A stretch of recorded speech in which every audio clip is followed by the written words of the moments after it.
Hey guys, welcome to the Fantasy Addiction Network. In this video, we are going to be discussing the potential fantasy outlook for Todd Gurley, the newly acquired running back for the Atlanta Falcons. One of the more polarizing players in fantasy this year, going to be pretty important to be able to have a solid idea of where this guy's going to finish before you head into your drafts this year. So let's talk about him. But before we get started, do me a favor, hit that like and subscribe button, helps us out a lot, and let's get going.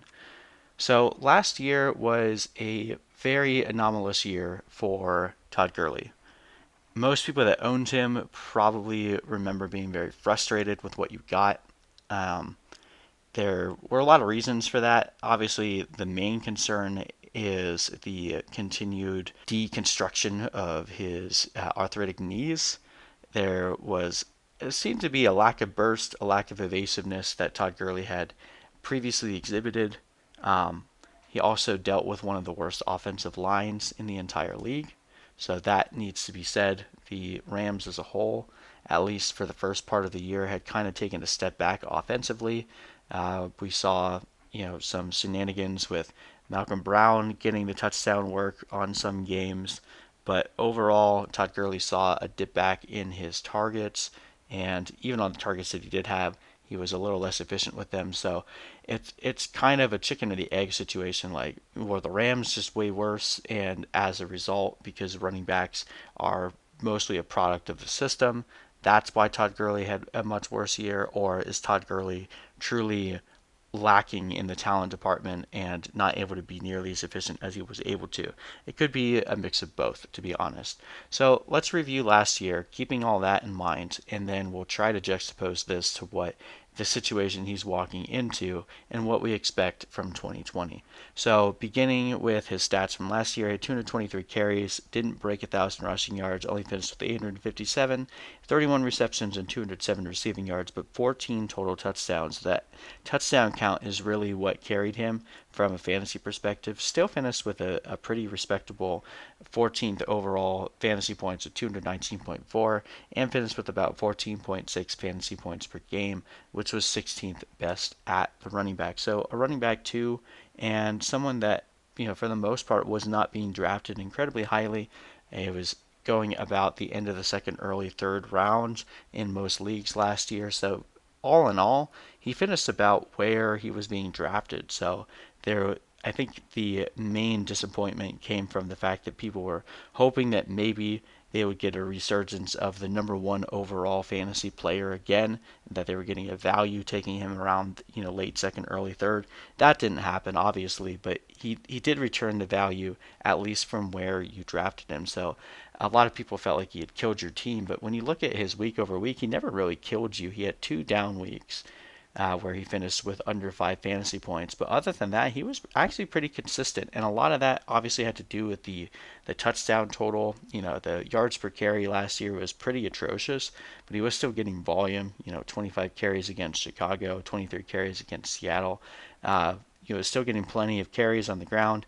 As we mentioned, with the exception of a few games, his target count had gone down. Multiple games where he only had one target, but then obviously makes up for it where he has the 11 target game against Tampa Bay. So, he finished as a top six running back only once, but he had 5 more weeks where he finished as a running back one, and 3 more weeks where he finished as a running back two. Had 4 weeks where he finished only as a running back three, and then those two stinker weeks. So overall, even though a lot of people were disappointed with what Todd Gurley gave you last year, again, I think it's more just the expectation was set in the wrong place. If you're expecting Todd Gurley to be an elite running back one, of course you're disappointed with this performance. But comparing him and juxtaposing him to some of the other running backs that you were getting around this time or around that point in the draft, pretty much the only running back after him that you would have been more excited about would have been Austin Ekeler, and that's because Austin Ekeler was incredibly efficient and went, around the fifth round of drafts. So overall, Todd Gurley was not nearly as much of a disappointment last year, at least in my opinion, just based on where he had finished week over week. Because again, unless you had drafted him in the first round thinking that he was going to return this massive value for you, he wasn't really any worse than what you should have expected from him taking him as your running back too. Still being able to put up multiple 20-point weeks, staying over 10 points on the vast majority of weeks. Only had 3 games where he didn't score you 10 points in PPR. That's still a pretty efficient running back, especially if that's your RB2. So keeping that in mind with Todd Gurley, last year he had a 5.5% touchdown rate, which is pretty insane. Finished number 5 in total touchdowns, but that's kind of been his game for a while. We did mention, he wasn't nearly as elusive last year, only posted a 19.3% juke rate, 40th in the NFL, and only a 2.7 breakaway run rate, which was 42nd in the NFL. He did deal with a 49th ranked run blocking efficiency of 62.6, so that could actually lead pretty heavily into the lack of efficiency. But let's jump into the analysis, at least as far as the Falcons are concerned. So last year, Devonta Freeman had 70 targets, 5 per game. Devonta Freeman missed a few games last year, so wanted to bring in that per game total. We had a similar discussion when we talked about Miles Sanders in terms of running backs that receive 200 carries and 80 targets. On average, they finish with over 330 fantasy points, and over 2/3 of them have scored over 300 fantasy points. So I don't necessarily expect Todd Gurley to get 80 targets this year, but it's definitely in the range of outcomes for him. And if he's able to stay healthy for a whole season, get 200 carries and 80 targets, not 800 targets, that would be insane.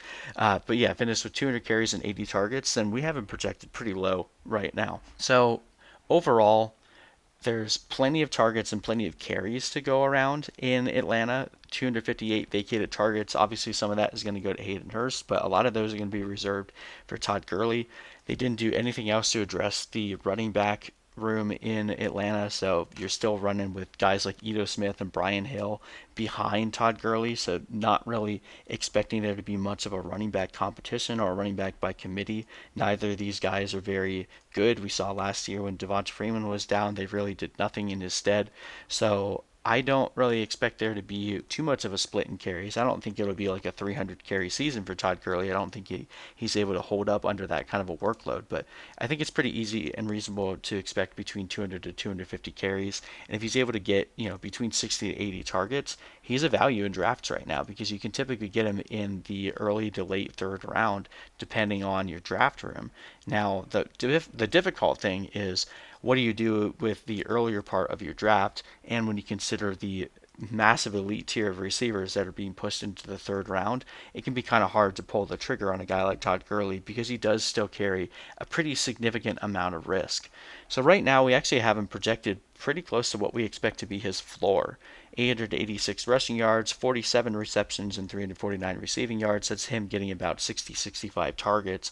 So obviously, if the target count goes up, or he's actually able to be a little bit more efficient with his carries, he could broach closer to that 1,000 rushing yards and closer to that 50-60 reception count. And then we have projected for 11 touchdowns, but again, he's shown us multiple years that he's been able to command, about 14, 15 plus touchdown volume. So there's plenty of upside still to be had with Todd Gurley, and of course, there's plenty of risk with the continued degradation of his knees. He could end up being hurt by the end of September, and then you're regretting that pick. So there's plenty of risk with Todd Gurley, but the upside is most certainly there. I think this is going to be more of a roster construction question for me. I'm plenty on board with taking Todd Gurley in the third round, but I really don't.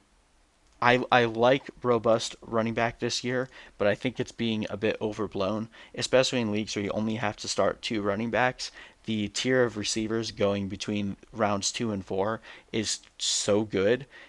I really like being able to take 2 running backs and 3 wide receivers in the first 5 rounds this year. So if you end up taking Todd Gurley, I like pairing Todd Gurley if you're able to get a guy like Tyreek Hill or Chris Godwin, or even pairing him with his teammate Julio Jones, I'm fine with. So if you take a running back in the first, grab a wide receiver in the second, and then grab Todd Gurley as your running back too, that makes a lot more sense to me. I would not be very comfortable if Todd Gurley was my RB1. So if you're going like wide receiver tight end in the first 2 rounds, that would be a little bit more concerning for me. If you go running back tight end, I think Todd Gurley is another good target for you, and then you take 2 wide receivers with your next 2 picks. So this is going to be something that we're going to get into a lot more once we release some of our strategy videos, but I'm fine with Todd Gurley as my running back too, as long as it makes sense from a value perspective. It's just still kind of hard for me to pull the trigger when I'm staring at guys like DJ Moore and Allen Robinson. If I already have two running backs, I'm probably going to end up not going with Todd Gurley, but if I was able to grab, Tyreek Hill in the second round and Todd Gurley staring at me in the third, probably going to be pulling that trigger. So let me know what you guys think as well in the comment section, but thank you guys so much for watching. Again, hit that subscribe button, and we'll see you in the next video.